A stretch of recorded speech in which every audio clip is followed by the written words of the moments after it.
All right, we're going to move on to the lesson portion of class today.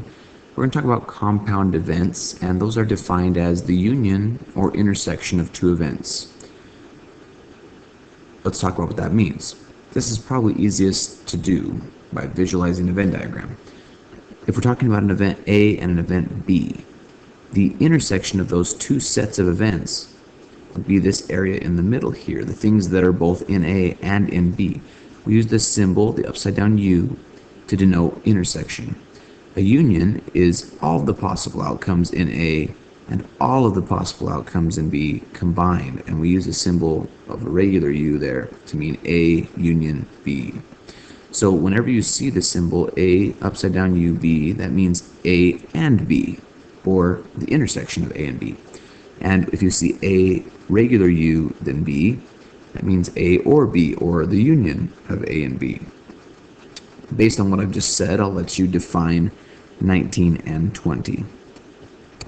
We have lots of examples today, so keep up. Problem 21, we're given a Venn diagram. We want to put this to work, what we just learned. What is the set of the union of M and P? So, to kind of visualize that a little bit, here's M, and here's P. The union means everything that's inside both of those circles. So I'm going to start with the lowest number and work up. I see a 2 in there. 3 and 4. And there's a 5 and 6. And let's see, there's a 7 and 8. 9 and 10's in there. And it looks like 11 and 12 is too. So that set has everything in it except for the number 1. Alright, because that's not in circle P or event P or set P. You might hear all of those words. And it's also not in set M. So only the things that are in P and M are in the union of M and P.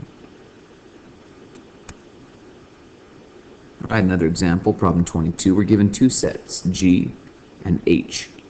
And then we're told there's a third set, M, that has A, C, and 3 in it. So in other words, M is the what of G and H? Well, let's see. A, C, 3. Those look like the elements that are common to G and H. There's an A in G and an A in H. A C. Oh, wait a second. Looks like C is only in H. It's not in G. And 3 is only in H. So M is the what of G and H?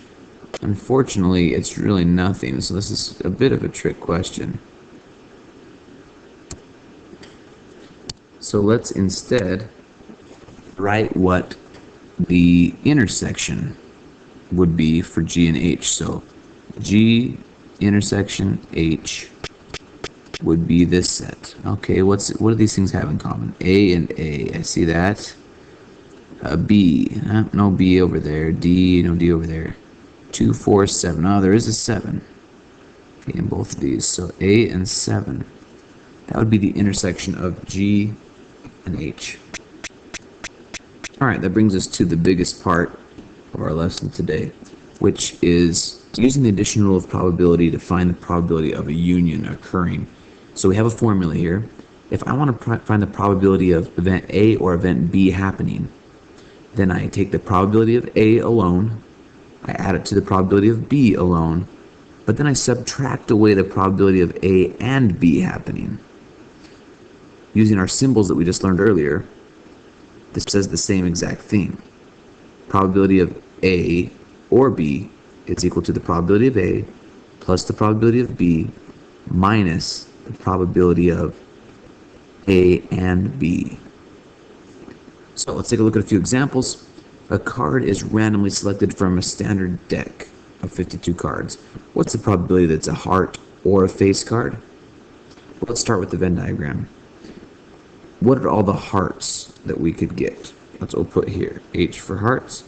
And then over here, let's say FC for face card. Okay, well, we complete the Venn diagram here. In the hearts circle, we have to have every card that has a hearts on it. So ace through king. But you'll notice in the middle here I have king, queen, jack. Those are cards that are both hearts and face cards.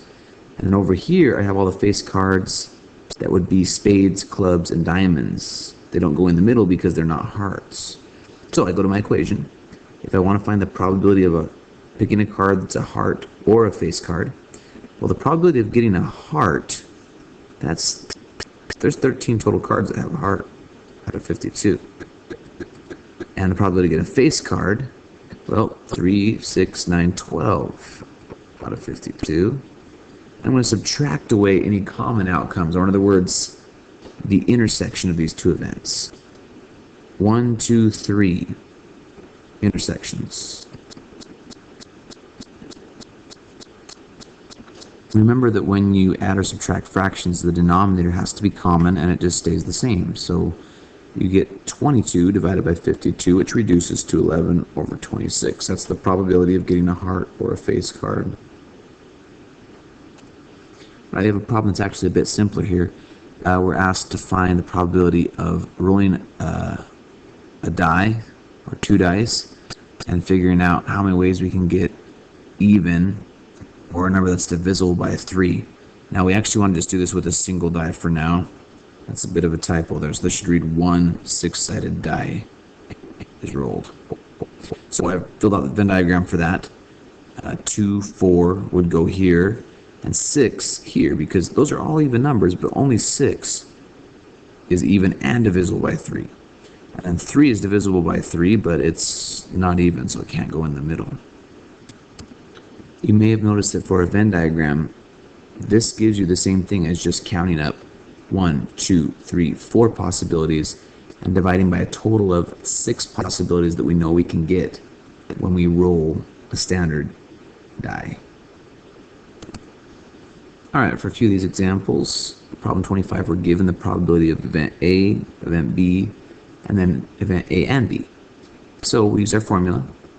Probability of A or B happening is 0.5 plus 0.4 minus 0.3, and we get that as a 0.6 probability. Now that's also the same thing as a 60%. 6 divided by 10, 3 divided by 5, any of those would be equivalent probabilities. Go ahead and try 26 on your own. Problem 27, we're asked to find the probability of the intersection of A and B, or in other words, A and B, the probability of A and B. Well, we've kind of worked with this before. It's the intersection's right there. Okay, it's the stuff that's common to both. So it's pretty easy to figure out. 7 divided by the total number of things, which is 50. Now this one's asking us a little different question, number 28. What's the probability of A or B, the union of A and B? So an easy way to get that is everything that's inside the circles, just add that up. So 11, 7, 18, that's a total of 36. Divided by 50. I'll let you reduce that and put that in. The other thing we could have done is went back to our formula in problem 25.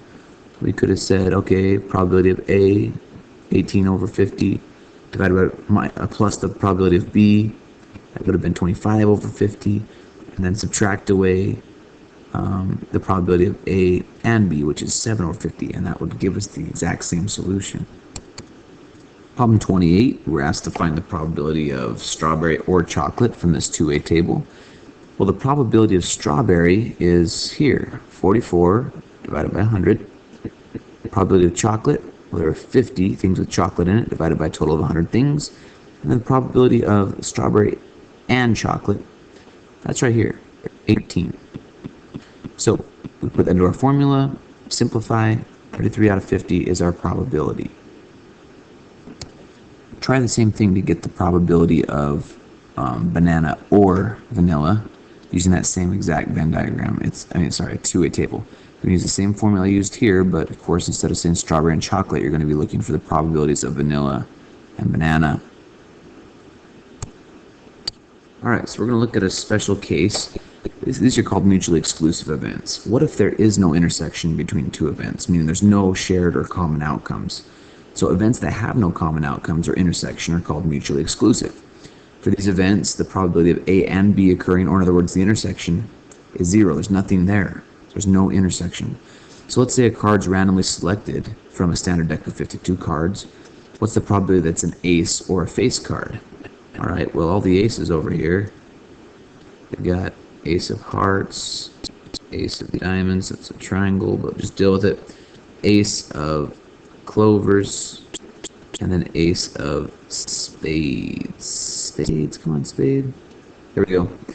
All right, and then over here, what's the probability of a face card?